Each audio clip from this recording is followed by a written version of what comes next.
Buenas tardes para todos. Universidad de Antioquia, Escuela de Microbiología, Centro de Investigación y Extensión, Programa de Educación Continua, martes 20 de marzo de 2018. Iniciamos el presente acto con la siguiente frase de reflexión: hay una fuerza motriz más poderosa que el vapor, que la electricidad y la energía atómica, es la voluntad. Eso lo dijo Albert Einstein, científico alemán. Desde dar inicio a este encuentro académico, solicitamos a las personas poner sus celulares y equipos de telecomunicaciones en modo discreto. Este encuentro tendrá un registro audiovisual que será alojado en nuestro canal de YouTube. Después de la Escuela de Microbiología de la Universidad de Antioquia, causa de gran satisfacción el compartir con ustedes nuestra actividad académica. Este evento es organizado por la Escuela de Microbiología de la Universidad de Antioquia y por el grupo de biotransformación. Saludamos al doctor Claudio Miñón Rosa y al doctor Alex Nioclus, que serán nuestros conferencistas en la tarde de hoy. De igual forma nos acompañan profesores, estudiantes, egresados, empleados, amigos de la escuela y demás invitados que nos honran con su compañía. Damos inicio. Antes de iniciar, escucharemos unas palabras de la profesora Lina María Guillermo Escobar, que nos acompaña en la tarde de hoy. Profesora, bienvenida.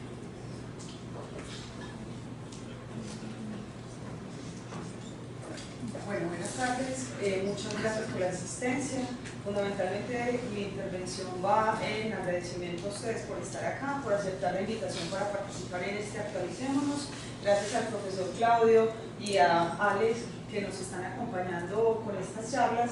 Y la intención de este Actualicémonos es consolidar una alianza entre el Grupo de Biotransformación, los investigadores de la Escuela de Microbiología y de la Universidad, con la Universidad de Surrey, que es la universidad a la cual pertenecen los conferencistas que nos acompañan hoy. Les damos y les reiteramos el agradecimiento a los profesores que nos acompañan y a ustedes. Esperamos que el tema sea de mucho interés para nosotros en la Escuela de Microbiología y como profesores del área. Lo que buscamos es que estas temáticas puedan generar inquietudes en todo el auditorio, los estudiantes, los investigadores, y generar alternativas de investigación y de desarrollos tecnológicos que pues, redunden en beneficios para todos. Entonces, bienvenidos y muchas gracias por participar en este evento.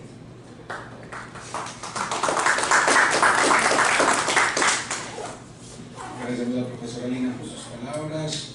Damos inicio a la programación del día de hoy con la presentación de la conferencia Celdas de Combustibles Microbiales a cargo del doctor Claudio Miñón Rosa. El profesor Claudio obtuvo su licenciatura en Química en 1987, seguido de una licenciatura en Ciencias Bioquímicas en 1989 y un doctorado en Ciencias Bioquímicas en 1994 en la Universidad de La Plata, Argentina. Fue nombrado profesor asociado a biotecnología de la Universidad de Quilmes, Argentina, en 1994. Se mudó a la Universidad de Ámsterdam, donde se unió al grupo de fisiología microbiana como investigador de 1995 a 1999. Posteriormente se unió a la Universidad de Surrey como investigador asociado en 1999. Fue nombrado profesor asistente de fisiología microbiana en el 2000, promovido a profesor asociado en biología de sistemas microbianos en 2006 y se convirtió en profesor titular en 2012. Profesor, bienvenido.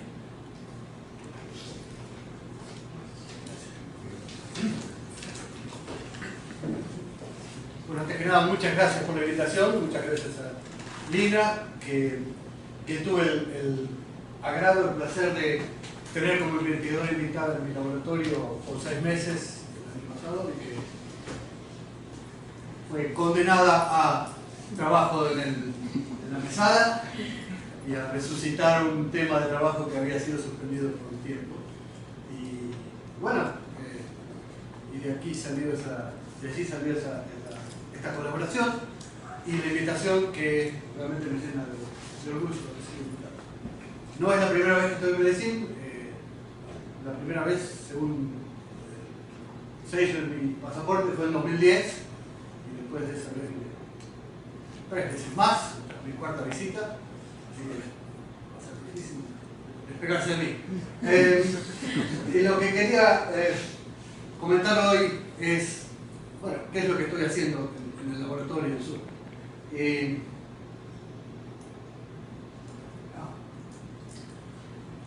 Pero antes que eso, me gustaría mostrarles muy brevemente dónde estamos ubicados, quiénes somos qué es lo que se hace en mi laboratorio y las actividades de biotecnología en la universidad. Esa es no para Inglaterra, para el Reino Unido, perdón. Nosotros estamos ubicados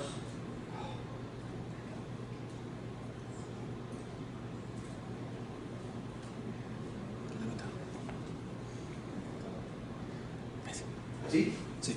Muy cerca de Londres. Estamos muy cerca de los aeropuertos más importantes, desde Guildford, Londres, Reading, un importante centro, un aeropuerto, Gatwick, es muy fácil llegar a Guildford. Cuando estén cerca de Inglaterra, no dejen de visitar. Esta es una vista desde el centro de la ciudad, aquella que se ve es la catedral, y a la derecha es el campus de la universidad. Y esta es la calle central de la ciudad de Guildford. Todavía conserva algunos restos medievales. Y esta es una vista aérea del campus. Y esta es la vista desde el lago que tiene el campus. Y esta es parte de la escuela de biociencias donde estamos. Y muy brevemente la estructura de la universidad. Hay diferentes facultades, la nuestra es la facultad de salud, de ciencias médicas y de la salud, y nuestro grupo pertenece a la Escuela de Biociencias y Medicina. Y aquí debajo aparece el Departamento de Ciencias Microbianas, que es donde estamos ubicados, y dentro de los temas de la que está dividido el grupo, el departamento, está System Biology, que es donde estamos. Hay varios temas de investigación en el grupo, es una lista de gente que trabaja allí y que desarrollan. Y el sistema de ordenamiento de microbiología de sistemas tiene una larga historia, en la década del 60, entre los 60 y 70, clásica microbiología industrial. Entre los 80 y los 90 se transformó en biotecnología, entre los 90 y los milenios, ingeniería metabólica, y actualmente estamos en microbiología de sistemas y biología de sistemas. Ustedes pueden ver que el primero en cada lista pasa a ser segundo, o sea, ya saben dónde voy yo. Y tenemos en este momento 4 estudiantes, 4 investigadores postdoctorales, 6 estudiantes de doctorado, un par de estudiantes de maestría, técnicos de laboratorio, aproximadamente 10 estudiantes de grado y de pregrado y algunos investigadores invitados como debería.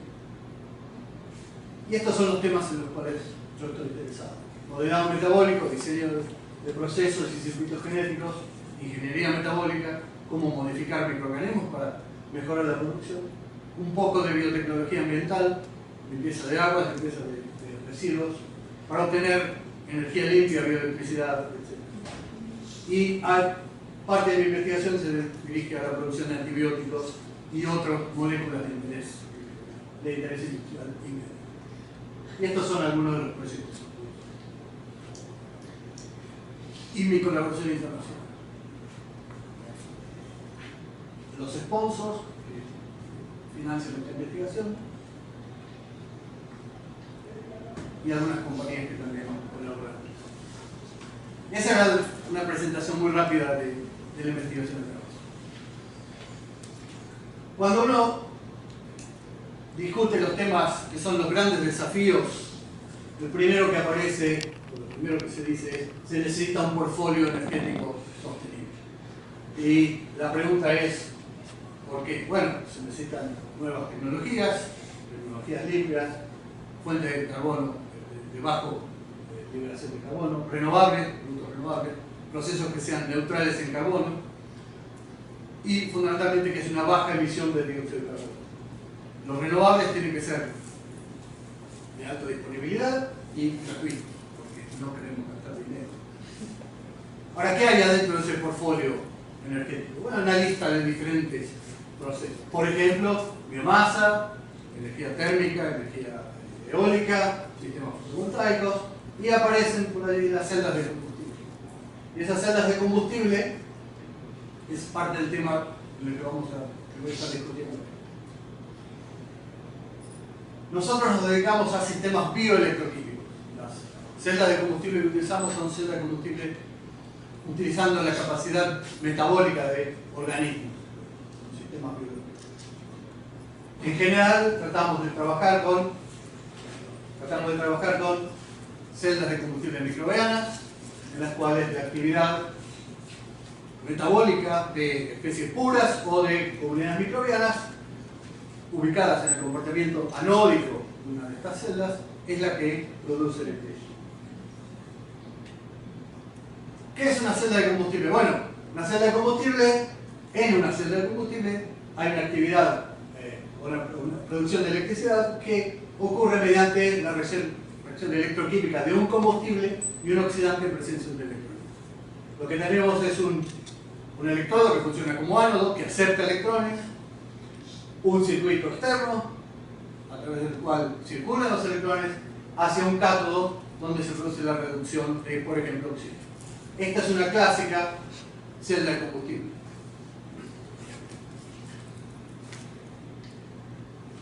¿Una batería? No, no es una batería. Una batería es un sistema cerrado. Una celda de combustible es un sistema abierto, donde uno puede alimentar continuamente con el combustible a medida que se va agotando. Una batería, por otro lado, necesita una carga y cuando se agota, se descarga. Entonces, en una celda de combustible, la reacción que ocurre es hidrógeno, nuevamente, reacciona con oxígeno, para obtener agua y electricidad. Un sistema limpio produce agua, electricidad muy barata, a partir de hidrógeno y oxígeno. La única emisión que se tiene es esa agua. Es una operación continua donde se puede continuamente alimentar y retirar los productos. Es posible usar otros combustibles, no solo hidrógeno, cualquier compuesto con un alto grado de reducción puede ser utilizado como combustible. Y no tiene emisiones, las emisiones son muy bajas o nulas. Fantástico, ¿nuevas tecnologías? No, la primera descripción de una celda de combustible fue a mitad del siglo XIX. Estas dos personas trabajaban, eran, como dice en el texto, a gentleman scientist, un científico amateur, que se dedicaba en sus ratos de ocio a estudiar, a hacer investigación. Esos eran los científicos de antes. Y este doctor Grove publicó algunos artículos a mediados del siglo XIX, donde describió cómo se podría obtener electricidad a partir de una de estas celdas de combustible. Posiblemente en un journal de muy bajo índice de impacto, porque no se supo más nada de estos productos hasta muchos años. Lo que ocurrió es que, por lo menos conocida, no hubo ninguna aplicación práctica comercial hasta la década del 40, 1940. A partir de ahí se comenzó a modificar el diseño de las celdas de combustible porque se introdujeron membranas como el electrolito para el intercambio iónico. Y el primer uso comercial fue en el proyecto Gemini, el proyecto espacial Gemini de la NASA. En la década del 60, de los 70, 80, se mejoraron las celdas de combustible y se comenzaron a construir celdas de gran volumen y se utilizaron en los proyectos aeroespaciales de Apolo y en el Space Shuttle dirigidos por la NASA.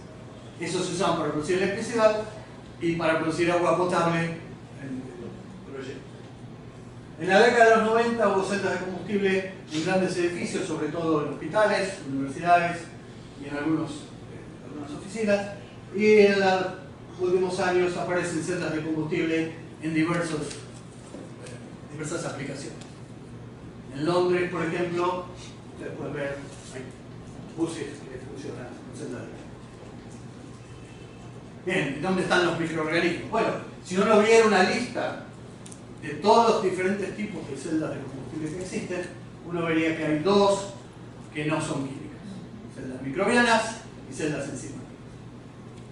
Y esas celdas microbianas y celdas enzimáticas son celdas de combustible biológico. El proceso que produce electricidad es un proceso biológico. No es nuevo. Ya Galvani estaba matando ranas y viendo cómo movían sus músculos mediante electricidad, y Volta comenzó a trabajar con la construcción de baterías y celdas más o menos a finales del siglo XVIII. Entonces esa conexión entre biología y electricidad era conocida desde hace mucho. En 1911 aproximadamente alguien produjo un artículo científico, Otter, de la Universidad de Durham, donde describió la producción de electricidad usando microorganismos. 1911 fue la primera observación de transferencia externa de electrones usando agentes biológicos. Es la primera celda de combustible microbiano. Y de ahí en más no se hizo más nada por mucho tiempo. Entonces la pregunta es, ¿qué es una celda de combustible biológico? Bueno, es una celda de combustible donde la electricidad es producida mediante la extracción de electrones de la energía química, un potencial químico existente en sustratos orgánicos, mediante actividad biocatalítica. Lo que tenemos es un agente biológico, un microorganismo, una enzima o un grupo de microorganismos que extraen los electrones para sobrevivir. La respiración, la extracción de electrones no es más que la producción de energía metabólica. Lo que hacemos es secuestramos los electrones que de otro modo irían a producir ATP o algún otro compuesto relacionado con la energía metabólica y los llevamos a través de un circuito externo hacia el gas. Entonces podemos esquematizar una celda de combustión microbiana mediante esta caricatura donde un microorganismo consume un sustrato, libera algún producto metabólico, el microorganismo tiene que sobrevivir, y transfiere electrones hacia un ánodo. Esos electrones circulan a través del circuito externo donde son utilizados en el cátodo para la reducción de, por ejemplo, un oxidante fuerte como el oxígeno. Y los protones, para balancear las cargas en el sistema, los protones son transferidos a través de una membrana selectiva. Ese es un esquema de una celda microbiana, celda de combustible. Ahora, lo que ocurre dentro de la célula es el metabolismo. Esos microbios están utilizando esos sustratos para sobrevivir y para producir energía tienen que transferir esos electrones a un aceptor. Y el aceptor es el ánodo. Distintas especies microbianas poseen distintas capacidades metabólicas. Lo que nosotros tenemos es que algunos microorganismos de unas especies son respiratorias, esas especies consumen un sustrato y producen algunos productos metabólicos mediante la respiración, mediante oxidación, respirando oxígeno o algún otro aceptor de electrones. Especies fermentativas donde no hay consumo de oxígeno y la fermentación termina o culmina en acetato, hidrógeno, ácidos grasos de corta cadena. O metanógenos donde el sustrato es convertido en metano. En una comunidad microbiana entonces vamos a tener una colección de diferentes capacidades metabólicas que se combinan para poder extraer la energía de los sustratos, sobrevivir y transferir esos electrones al ánodo. Y eso es lo que nosotros estamos interesados en hacer. ¿Por qué queremos utilizar comunidad microbiana? Bueno, porque los sustratos que queremos degradar son muy complejos. Entonces, lo que tenemos que hacer es desviar esa actividad de la comunidad microbiana hacia los productos que nos interesan. En este caso, en el esquema vemos que los microorganismos respiratorios forman algo que es llamado productos. Los fermentativos forman acetatos, etc. Los metanogénicos producen metano. Lo que queremos hacer es que esas especies respiratorias utilicen los electrones esos para ser transferidos hacia el ánodo. Entonces estas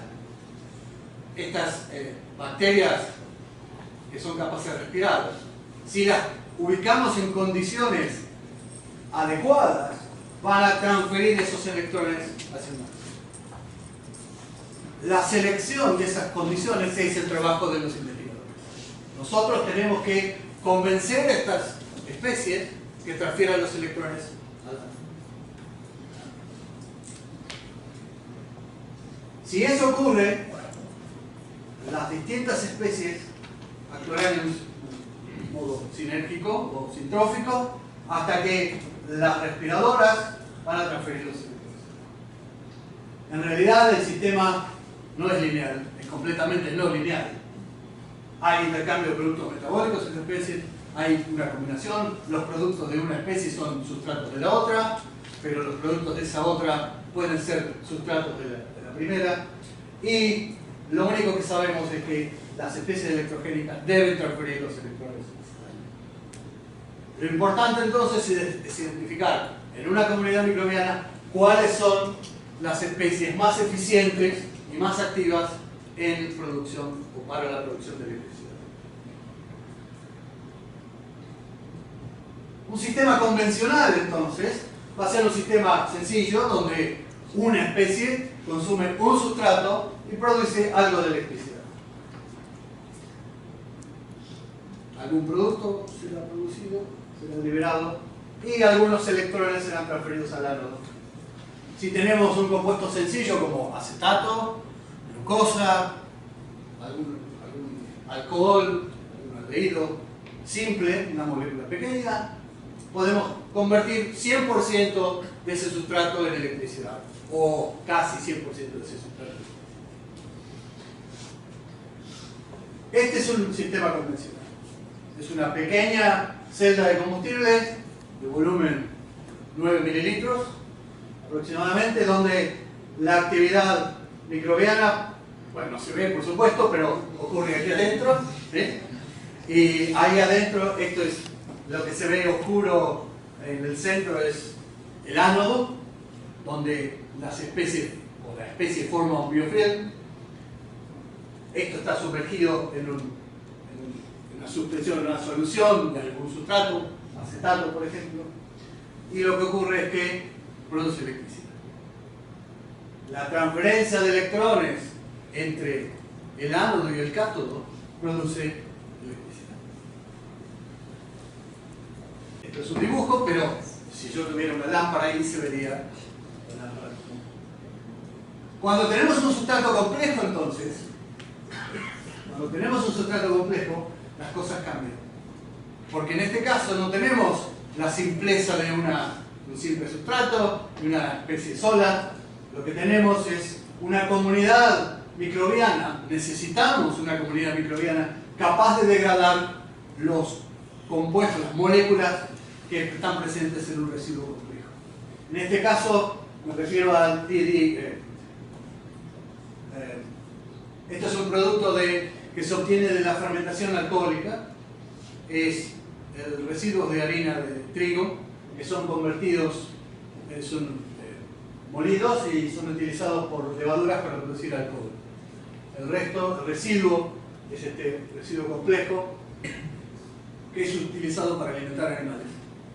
Los productores de bioetanol querían obtener algún producto más caro, más rentable que producir alimento para animales.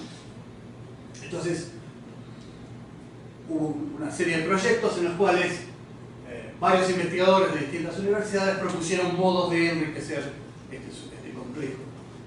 Y uno de esos grupos fuimos nosotros, en el cual utilizamos una comunidad microbiana obtenida en un sistema de composting de jardín, en realidad el jardín de la casa de uno de los investigadores, el cual lo enriquecimos en un quimostato, un cultivo continuo, de modo tal, alimentado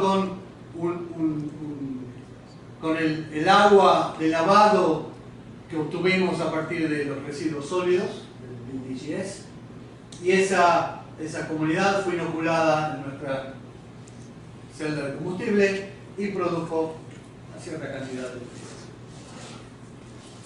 Cuando uno comienza a hacer ese cultivo, lo que ve es que hay un tiempo de aclimatación. La comunidad inoculada no comienza a producir electricidad inmediatamente. Hay una cierta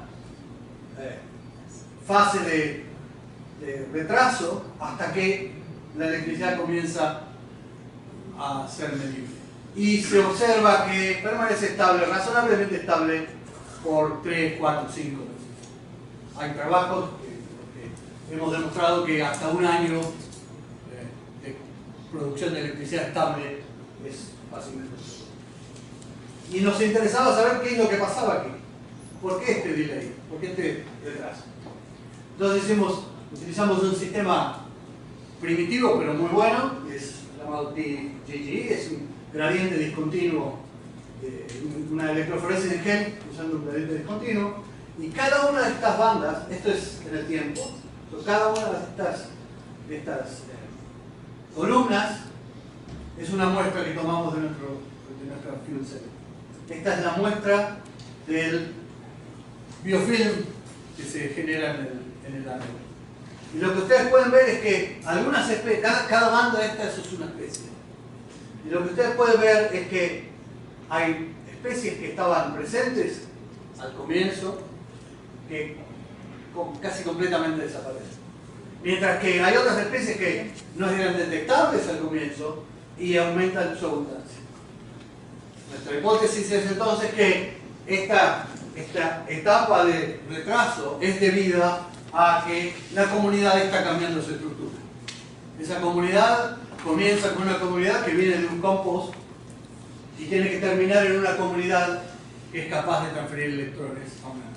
Y lo que vemos allí es que efectivamente la composición de la comunidad. Utilizamos también otros diseños para nuestro sistema. Esos diseños fueron un sistema tubular del PVC, donde ustedes no lo pueden ver, pero el ánodo es un velo de carbón, donde a través del cual circula en este caso era una solución de glucosa. Lo que queríamos observar era qué ocurría en un sistema tubular a lo largo del proceso. Y lo que observamos fue algo similar. Primero no se veía gran producción. Esto es una operación de alimentado donde hay mucho ruido, hay una gran variación, y posteriormente se ve la clásica forma con un tiempo de retraso y un sistema bastante. Y tenemos allí en la tabla los valores, que no son importantes, pero para mostrarles a ustedes que se pueden medir, se puede determinar la actividad metabólica midiendo los metabolitos que son producidos en las células. Y también se puede estudiar la composición de la comunidad microbiana en el sistema en muestras tomadas en distintas partes del reactor. Y ustedes pueden ver que hay diferencias. Porque la comunidad microbiana cambia no en el tiempo, sino en el espacio.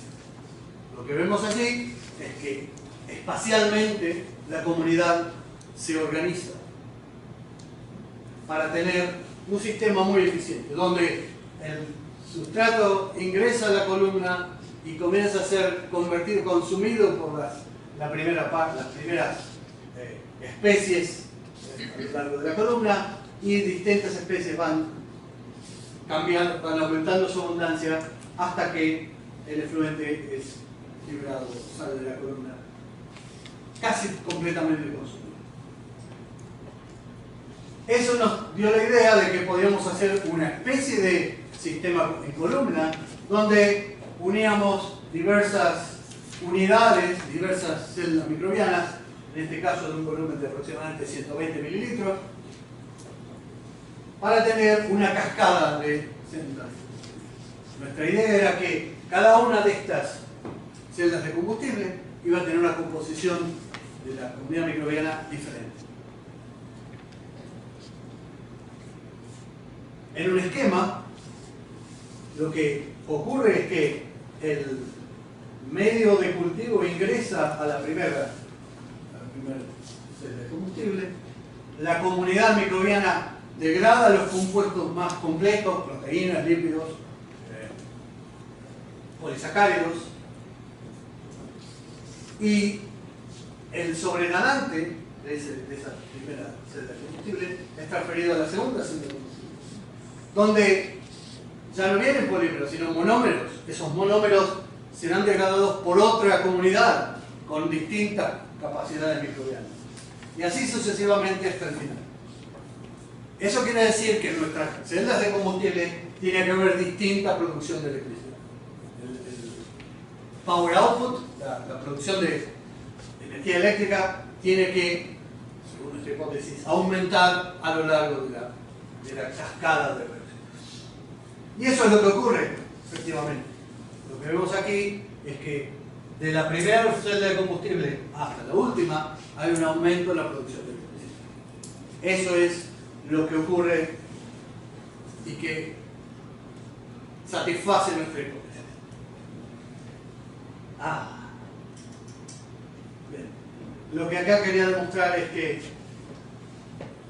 disculpen por esto, básicamente lo que se veía aquí era este mismo esquema, donde gráficamente demostraba que compuestos de alto peso molecular eran predominantes en la primera celda de combustible y compuestos de bajo peso molecular, acetato principalmente, eran predominantes en la última.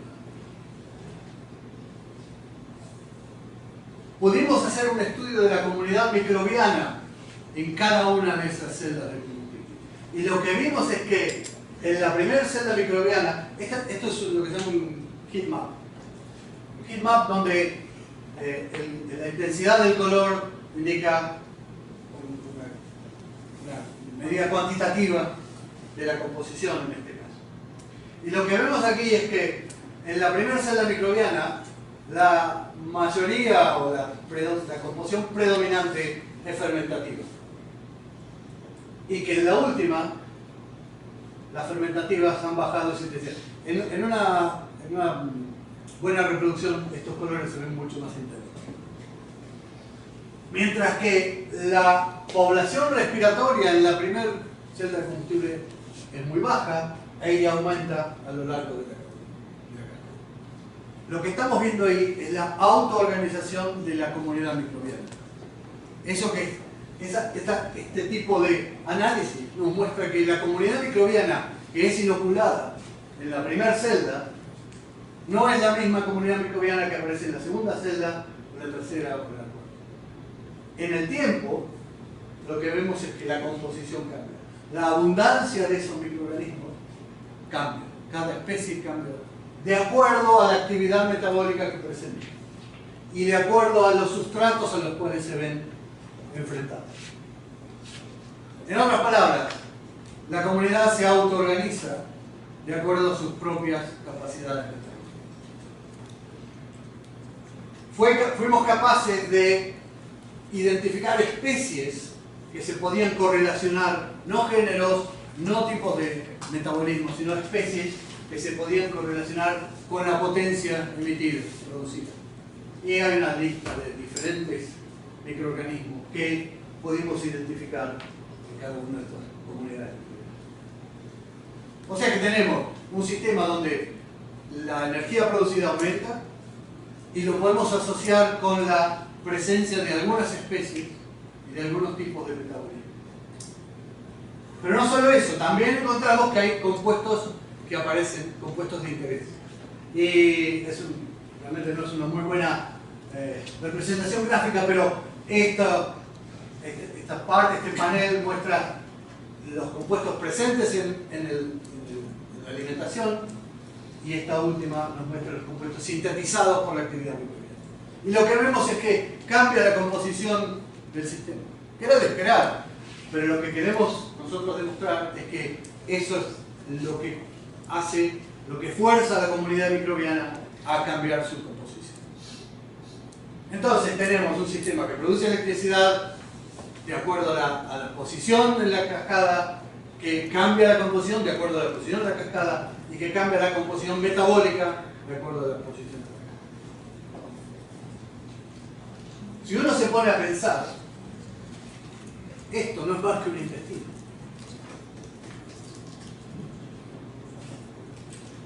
Eso es un intestino.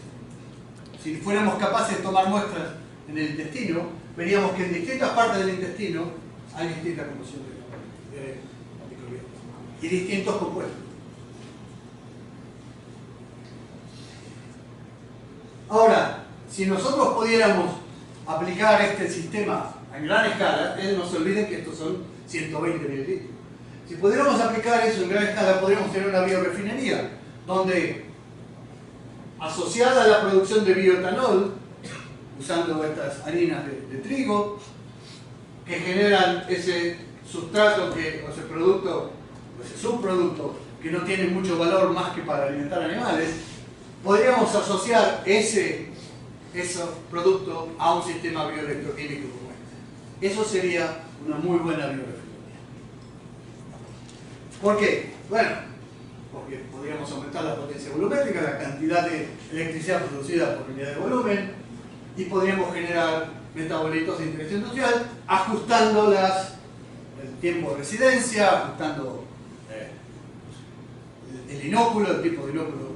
Podríamos añadir especies a la comunidad que no están inicialmente presentes. Podemos manipular el sistema para obtener productos que nos interesen. Nuestro cálculo fue que a escala de laboratorio 100 kilos de este producto que se le da de comer a los animales puede producir cantidades interesantes de diversos productos que actualmente son producidos en procesos independientes. Nuestra idea es intentar obtener mucho más.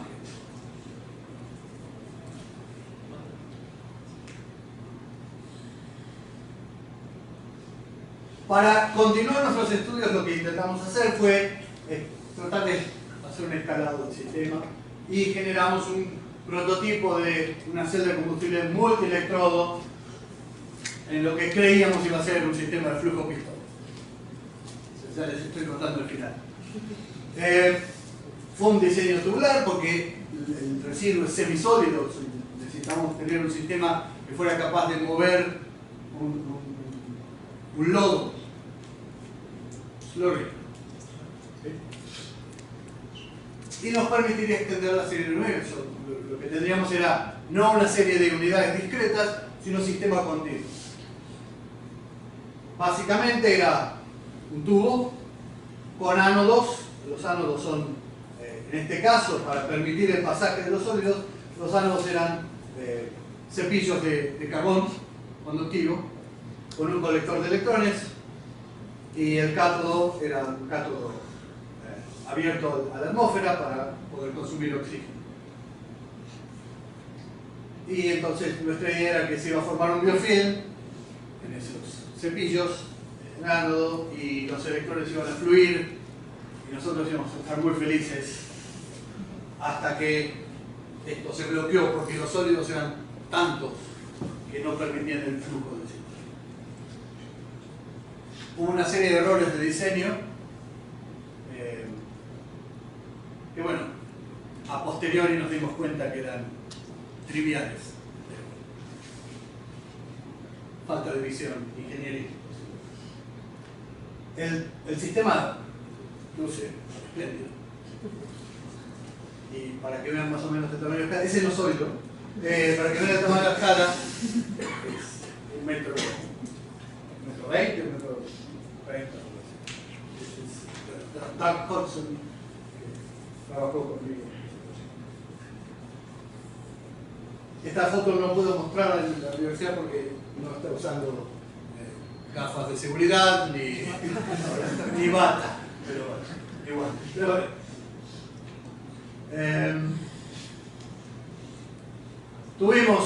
Estos son los problemas que obtuvimos. Hubo reversión de voltaje, hubo una serie de problemas electroquímicos. La cuestión es que el sistema no funcionó y nos dio, fue una falla. Pero de esa falla aprendimos una gran cantidad de cosas. El año pasado, o el anteaño pasado, recibí un email de Lina Agudelo, donde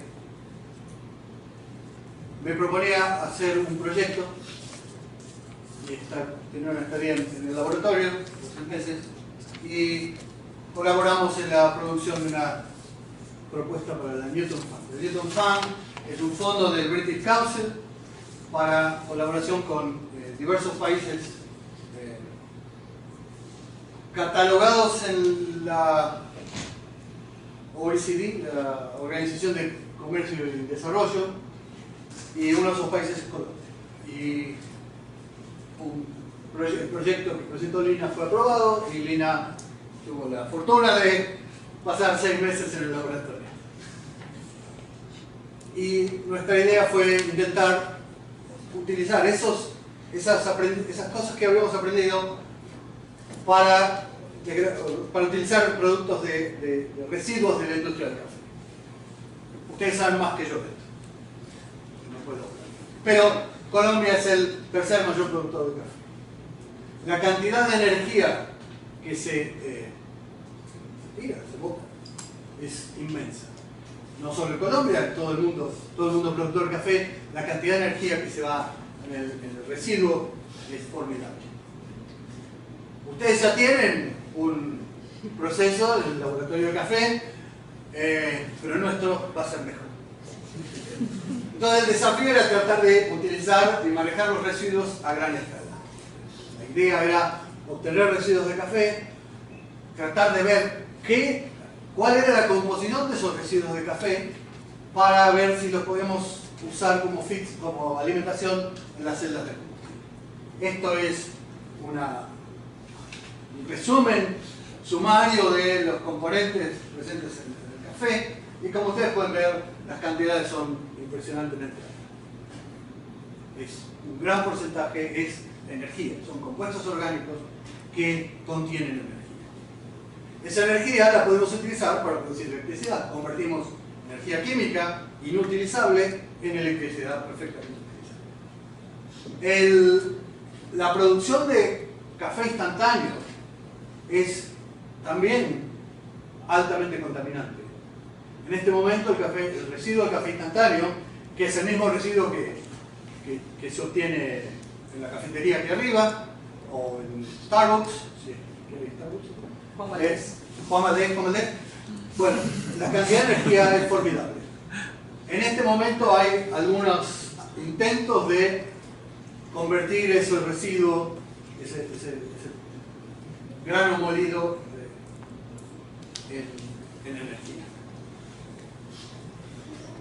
Normalmente se usa como rellenos sanitarios, digestión anaeróbica para producir butano, o en composting o jardinería. Y recientemente, como les decía, se comenzó a intentar producir biodiesel o bioaceites, o lo que llaman coffee logs, o briquettes, o pellets. Se quema, esos compuestos se están quemando, se están usando para quemar. Los coffee logs es una forma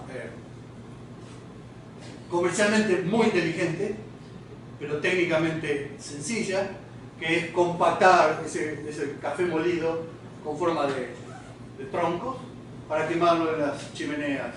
Posiblemente ustedes no usen chimeneas aquí, pero en Inglaterra se vende muy bien porque es agradable, produce un cierto aroma a café y es green, es verde, ambientalmente friendly, amistoso. Y se venden, y la gente que tiene dinero los compra. Pero esto no es más que quemar. Esa energía contenida en el grano molido se pierde. Se pierde como calor. Y sabemos que termodinámicamente es totalmente ineficiente. Son muy interesantes, muy interesantes. Hay muchos intentos de tratar de extraer estos compuestos mediante procesos químicos. Pero en este momento no hay mucho éxito. En este momento es muy caro obtener compuestos que pueden ser sintetizados del todo. Entonces, la idea sería, bueno, intentemos producir algunos specialties, algunos compuestos de interés, usando estos residuos. Y bueno, la idea es que podemos explotar la capacidad metabólica del microorganismo para convertir esos residuos en fuentes de productos químicos interesantes. Entonces, uniendo las dos ideas, las celdas de combustible en cascada con la composición del café muy rico en productos orgánicos, intentamos demostrar una prueba de concepto. La prueba de concepto es, ¿podemos utilizar café como alimentación de estas celdas de combustible?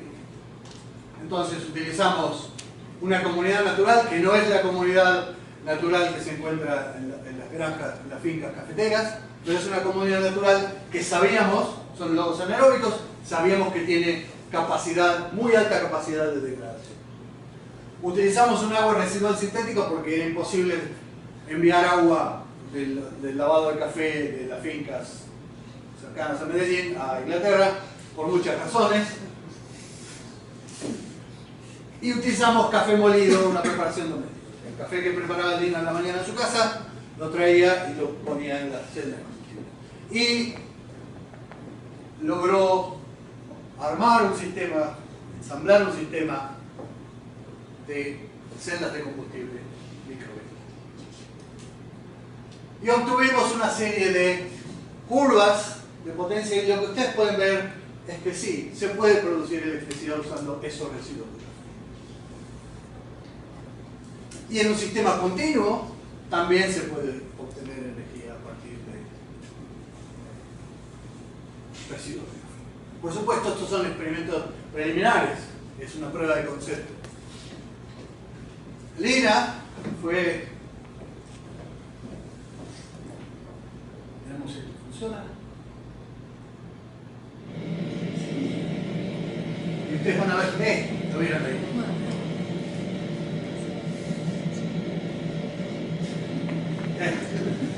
Esa es la producción de electricidad por la comunidad microbiana a partir de café.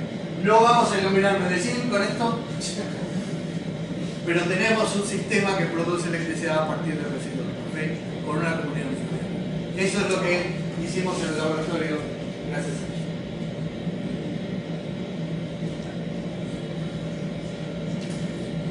Como anécdota, recibí este video la mañana, 2 horas antes de dar una charla donde quería presentar este video.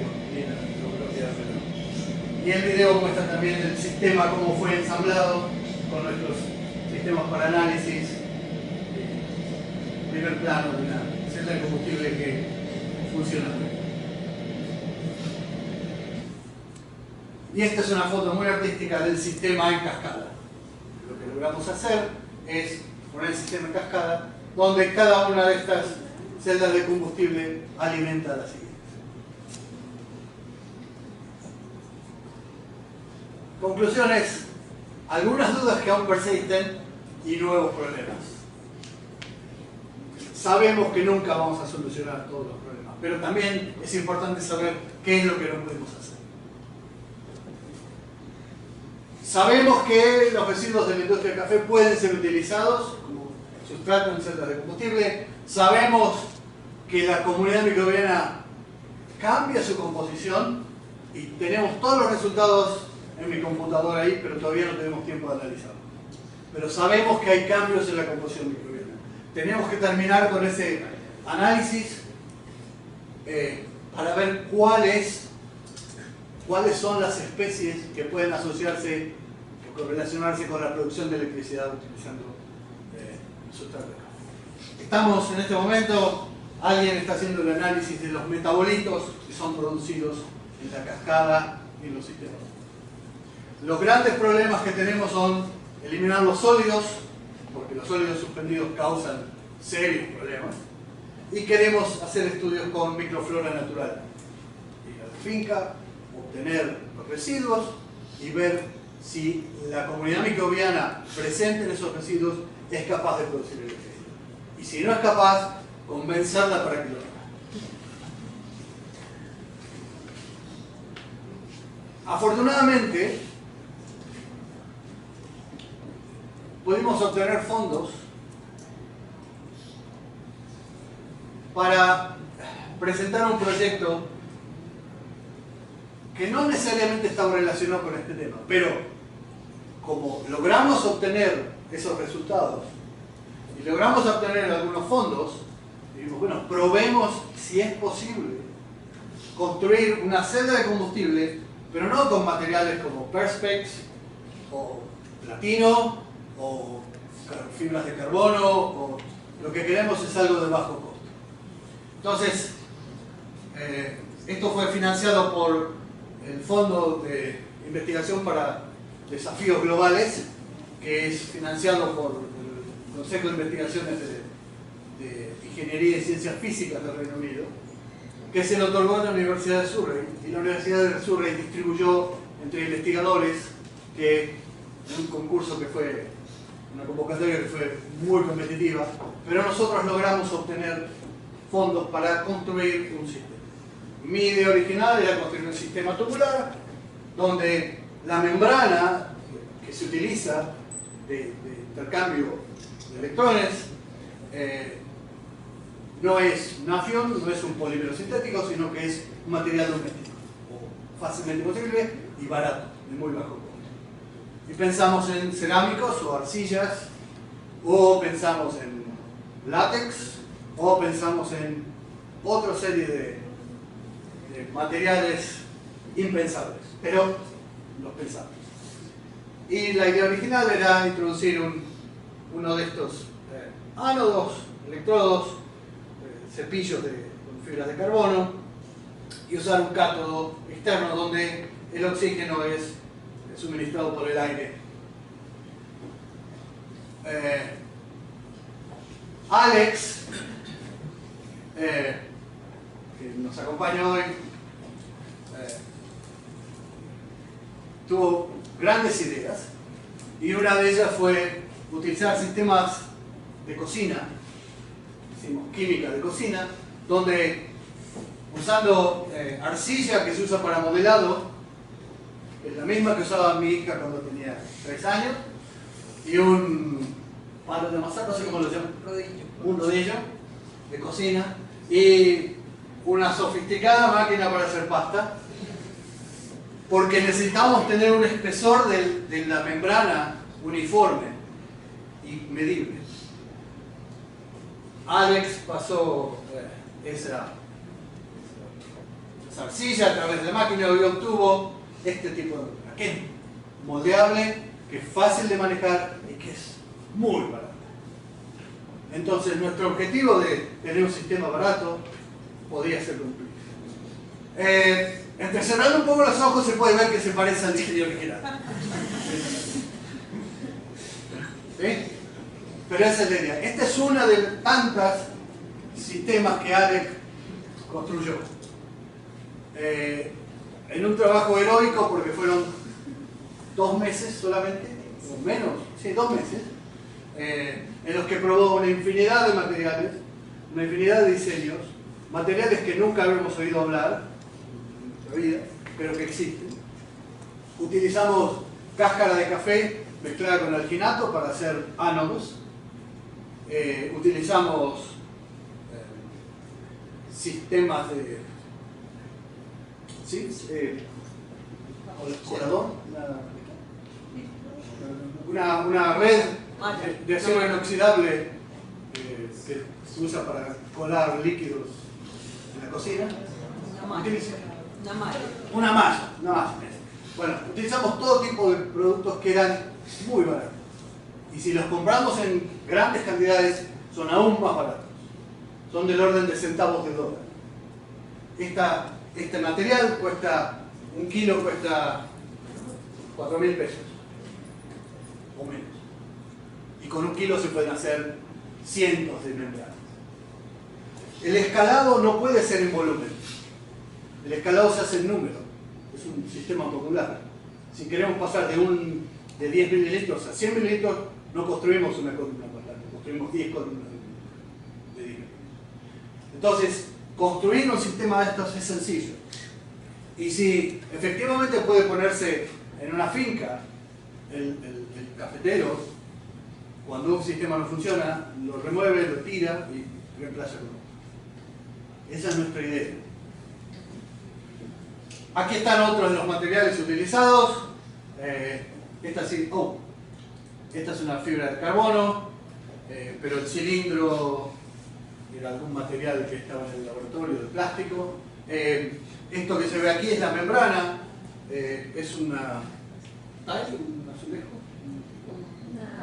una baldosa de cerámica. Y aquí se ven una serie de distintos sistemas que Alex construyó y que fueron probados y que producen electricidad. Estos son los resultados que se obtuvieron.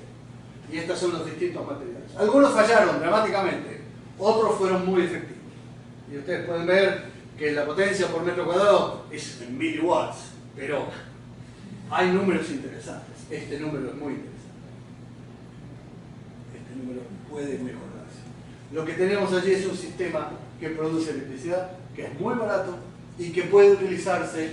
También esto lo utilizamos con un sustrato simple y con un microorganismo simple, porque no estamos probando eso. Lo que estamos probando era la construcción de la celda de combustible. ¿Cuáles son los objetivos de nuestro laboratorio? Además de continuar con la celda de combustible, queremos comenzar a hacer electrofermentación y electrosíntesis. En una semana o algo así comienza un nuevo proyecto donde vamos a intentar fijar dióxido de carbono en el cátodo, utilizando algunos microorganismos que son los que vamos a seleccionar en ese proyecto, y en el ánodo consumiendo algún tipo de sustrato complejo. Y intentamos producir distintos productos más interesantes que acetato, que es lo que todo el mundo produce. No vamos a aparecer en una película, pero algo que quisimos hacer con mis colegas Yannis Geropoulos y Orkun Sawyer es generar una network de ingeniería bioeléctrica. Ingeniería bioeléctrica donde no solo nos vamos a ocupar de producir electricidad, sino de intentar trabajar con materiales electroactivos, tratar de utilizar comunidades microbianas controladas mediante la producción de electricidad o la producción de electricidad, usar sistemas autosostenibles, etc. Lo que queremos hacer es extender el concepto de electricidad, bioelectricidad a otros procesos y tratar de hacer una red que involucre a todos los investigadores interesados del Reino Unido. Estamos esperando respuesta a eso. Puede ser negativa, pero la idea está ahí. Extender el concepto de ingeniería bioeléctrica. Hay algunas compañías que están trabajando en eso, sobre todo en plantas y sobre todo en el tratamiento de heridas, porque se sabe que hay una cierta posibilidad de manipular la fisiología de células humanas utilizando electricidad. Como conclusiones sencillas, porque las fuimos dando a lo largo de esta charla, la electroquímica microbiana tiene un gran potencial de aplicabilidad, sobre todo en la producción de energía sostenible en energía verde, bioremediación, tratamiento de aguas, etc. El objetivo mayor es tratar de incluir, porque la cantidad de electricidad que se produce no es tanta, queremos incluir eso dentro de un marco de una biorefinería. Hemos obtenido una gran cantidad de conocimiento teórico y conocimiento experimental. Hemos aprendido mucho a partir de estos estudios. Y en la última década hubo avances realmente fantásticos en el tema. Y es una tecnología madura, pero no es adulta. Es una tecnología adolescente, digamos. Todavía es casi humana, pero todavía no es. Está creciendo. Lo vamos a tener en unos años. Y es importante pensar que esto va más allá que la producción de electricidad. Esos sistemas bioelectroquímicos nosotros creemos que son el futuro. En los próximos 10 años va a haber muchos avances en la aplicación de sistemas bioelectroquímicos, no solo para limpiar agua sucia o para producir un poquito de electricidad, sino para manipular sistemas fisiológicos más complejos. Esta es una lista de las publicaciones que hemos tenido en los últimos años, y esta es una lista de mis colaboradores, más que colaboradores son amigos, de distintas universidades, de distintos países donde hemos estado, con los que hemos estado colaborando. Y estos son los sponsors que han ayudado a desarrollar estos trabajos de investigación. Y eso era todo lo que quería decirles. Gracias. El profesor Claudio por su presentación. Tendremos un espacio de 10 minutos de preguntas para él. Si alguien quiere hacer una pregunta.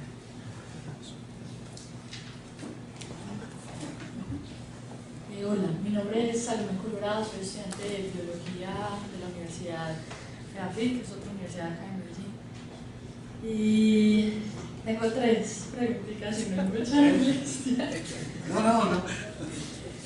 La primera es que no entendí qué hace la comunidad microbiana de la derecha en esa secuencia de células. Bien. ¿Qué hace que esa comunidad microbiana de la derecha produzca más electricidad? Usted dijo que eran más pues, que respiraban. Claro, lo que ocurre es lo siguiente: uno inocula el sistema.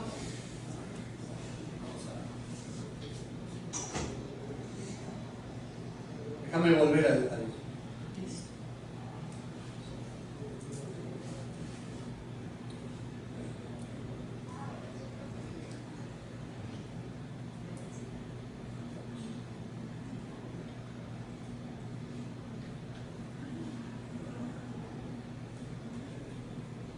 Uno inocula el sistema con una comunidad microbiana. ¿Sí? Tomada en este caso la del compost. Y comenzás a alimentar. Eso está lleno de. El sustrato está presente en el sistema y comenzás a alimentar. Y este sistema muy lentamente va a ir llenando el siguiente y el siguiente y el siguiente. Ahora, la alimentación que entra aquí, en la primera, Sí. contiene una mezcla de compuestos que son muy complejos. Proteínas, lípidos, polisacáridos, realmente complejos. Restos lignocelulósicos, etc. Solo las especies que son capaces de usar esos compuestos como fuentes de carbono y energía van a sobrevivir. ¿Ves? Porque las otras no pueden degradar esos compuestos. Entonces la comunidad de aquí se va a seleccionar y va a enriquecerse en aquellas especies que sean capaces de degradar con mayor facilidad esos compuestos complejos. Pero esto sigue su curso. Entonces la comunidad que se desprende, cuando se establezca el biofilm, va a comenzar a recibir compuestos ya degradados. Por lo tanto, esta comunidad va a estar con mayor abundancia de esas subespecies que son capaces de degradar no compuestos muy complejos, sino compuestos más degradados. Por supuesto, es una mezcla, no es una separación perfecta. Pero en términos generales, la abundancia, que es una medida de la riqueza de una especie, de una comunidad, va a cambiar. La tercera va a recibir compuestos ya más degradados y los va a seguir degradando. Entonces ya no va a haber tantos de estos que eran degradadores de compuestos complejos. Va a haber productos de especies aquí que degraden los productos de metabolismo primario que ocurrieron aquí. Y esta última, lo que se observa por medidas metabólicas, es que esta última recibe más que nada ácidos grasos, productos de oxidación, acetatos y propionatos y ese tipo de compuestos, y esta entonces va a estar enriquecida en especies que son respiratorias, que si tienen el potencial de oxidación correcto, van a ser convertidas en especies electrogénicas. Pero ¿cuál es la molécula que el ánodo le roba a esa comunidad microbiana de la derecha? ¿De dónde? Normalmente estos son ácidos grasos de corta cadena, acetatos. O sea que ese ánodo tiene la capacidad de robarle electrones a esos acetatos. Sí, le roba esos acetatos, los convierte en dióxido de carbono, lo oxida completamente, es la oxidación completa del acetato. Ya. Entre otras moléculas, pero acetato típicamente. Y lo que vemos en nuestras medidas es que acetato en esta es alta concentración y en esta comienza a decaer. Mi pregunta era porque mi compañero y yo también, él también estudia biología, estamos tratando células de combustible microbiano, pero entonces utilizando cianobacterias. Cianobacterias. Sí. Entonces esos sistemas ya están inventados. Sí. Utilizan energía solar, Sí. y producen electricidad igual como usted Sí. explicó. Pero entonces Pues las cianobacterias las tenés ubicadas en el ánodo. En el ánodo. En el ánodo. en el ánodo. Entonces, qué pena.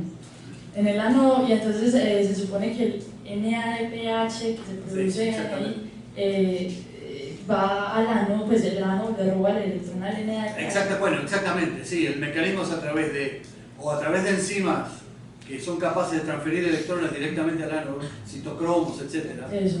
Utilizando fuente de carbono como acetato. Pero entonces cuando le roba ese NADPH, ya la célula posteriormente necesita ese NADPH, entonces no se muere. Sí, pero lo que uno tiene ahí es una comunidad que es una comunidad donde un porcentaje estará muerto y otro porcentaje estará naciendo y otro porcentaje estará... El problema es que uno no tiene que pensar que esto es fijo, hay una distribución, asumo que normal, donde un porcentaje estará vivo, otro está muriendo y otro está naciendo. Pero sí, en realidad sí, si la célula transfiere los electrones al ánodo, posiblemente muera. Pero, a menos que lo utilice como sucedáneo del oxígeno en respiración aeróbica, en cuyo caso eso va a estar asociado a la producción de ATP y por supuesto va a ser energía metabólica que la célula necesita. Hay muchos mecanismos y todavía no se ha elucidado completamente cuál es el verdadero mecanismo, cuáles son los mecanismos más activos en las distintas especies. Gracias.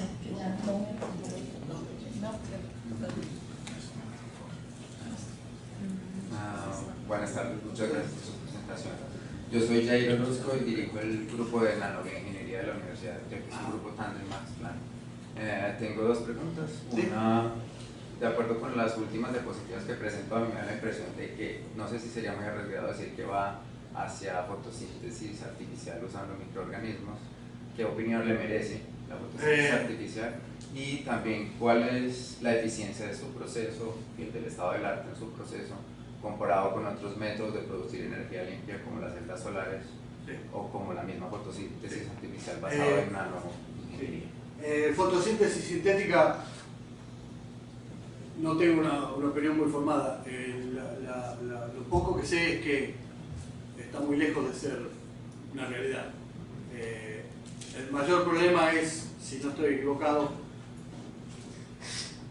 es que no se conocen los mecanismos que pueden ser explotados para hacer un sistema sintético fotosíntesis. En este caso, la idea es, yo no he trabajado nunca con organismos fotosintéticos. Sé que hay gente trabajando con organismos fotosintéticos para producir, por ejemplo, compuestos o oxígeno en el ánodo, y creo que alguien que está aquí sentado lo está haciendo para producir, usando algas, producen oxígeno, y ese oxígeno es utilizado en el cátodo. Pero no estoy muy seguro que se pueda hacer algo de fotosíntesis sintética en este sitio. Respecto a la segunda pregunta, los rendimientos que se obtienen aquí, si es una especie simple, una sola especie, como Geobacter o Shionella, que son altamente electrogénicos, y utilizando un sustrato puro, la eficiencia coulombica, la conversión de electrones presentes en el sustrato comparada con la producción de electricidad es casi 98%. Pero cuando tenés una comunidad combinada y un sustrato complejo, la eficiencia debe bajar a 20%. No es muy alta. Eso es uno de los grandes problemas que hay. Pero claro, por eso mi insistencia en esto solo no puede utilizarse. Esto tiene que estar dentro de un marco mucho más grande de una biorefinería o asociado a un tratamiento de aguas o asociado a un tratamiento de digestión anaeróbica. Solo como tal no es eficiente y no tiene sentido. No sé si contesta. Sí, muchas gracias.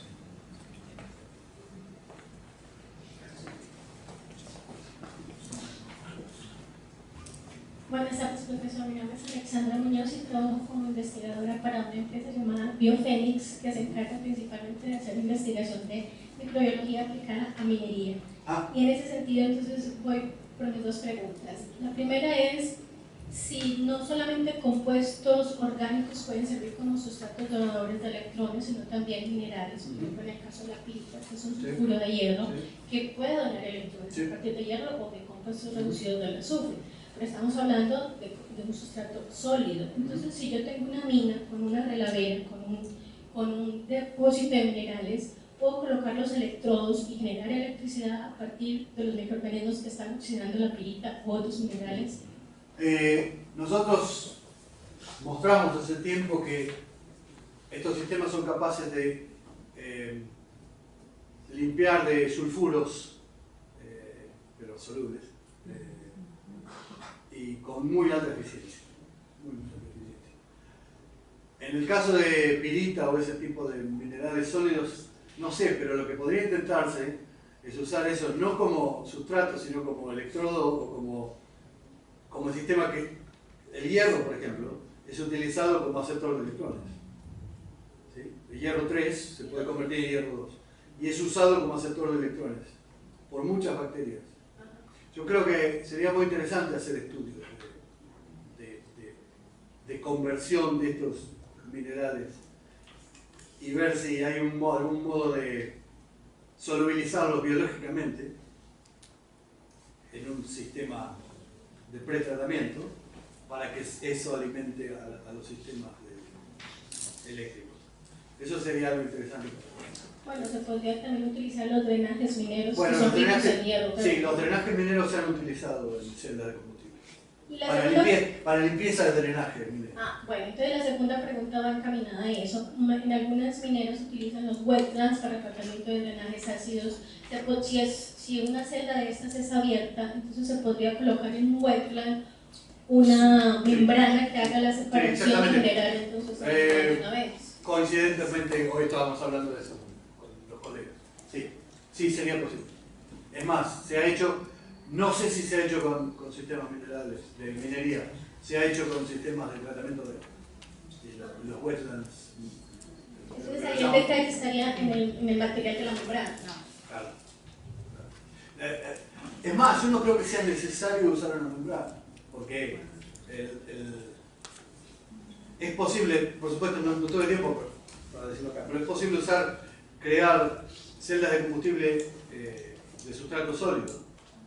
Y se puede usar, por ejemplo, tierra, donde la tierra no solo es la fuente de sustrato, sino funciona como membrana. Entonces, si pones un ánodo y un cátodo que respire aire, y un ánodo debajo que sea anaeróbico, los sustratos en el suelo, los compuestos húmicos, compuestos orgánicos, son oxidados en el ánodo y conectados al cátodo de electricidad. Supongo que sería posible, no es necesario usar en un wetland una membrana de separación. El mismo sólido sería. Sería interesante hacer algo posible. Y eso está repartiendo sangre. ¿Cómo no? Sí.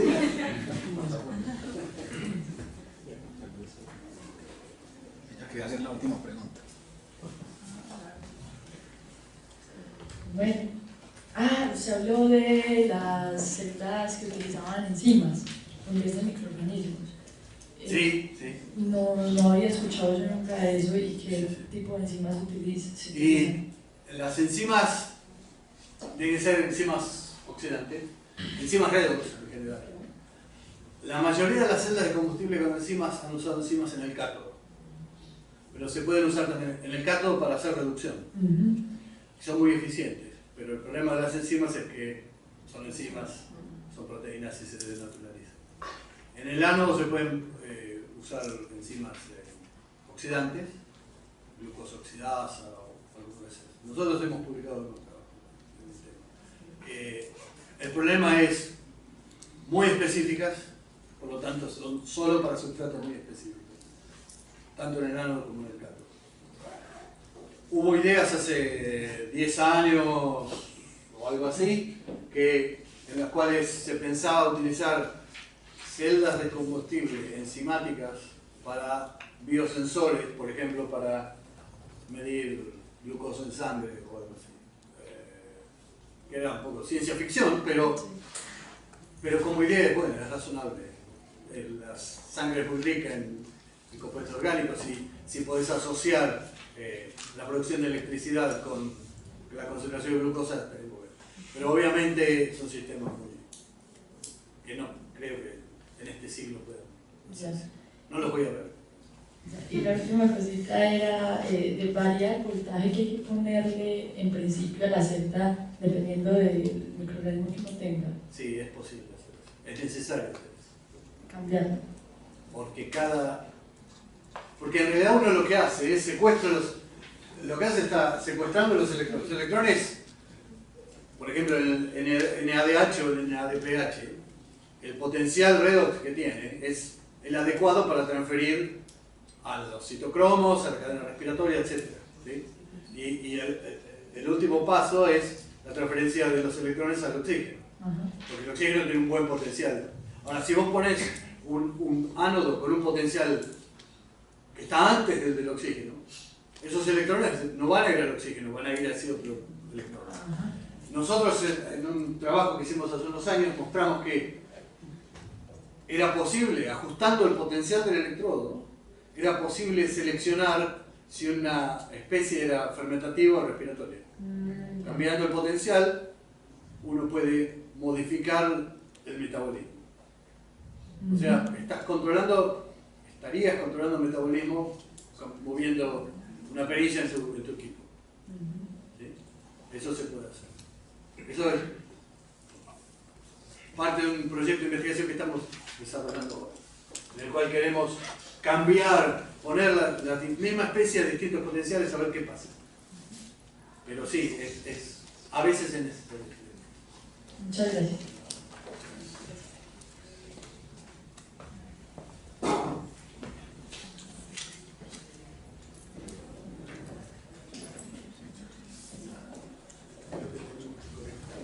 Agradecemos al profesor Claudio por su presentación. Continuamos ahora con el profesor Alex Nóculos, quien tiene una maestría en química y doctorado en bioelectroquímica de la Universidad de Surrey. Es investigador postdoctoral con el profesor Claudio y nos va a hablar sobre las oportunidades en Reino Unido. Esta es una presentación que hace parte de la estrategia de internacionalización de la Escuela de Microbiología y tiene como intención fortalecer la competencia en inglés. Profesor, bienvenido.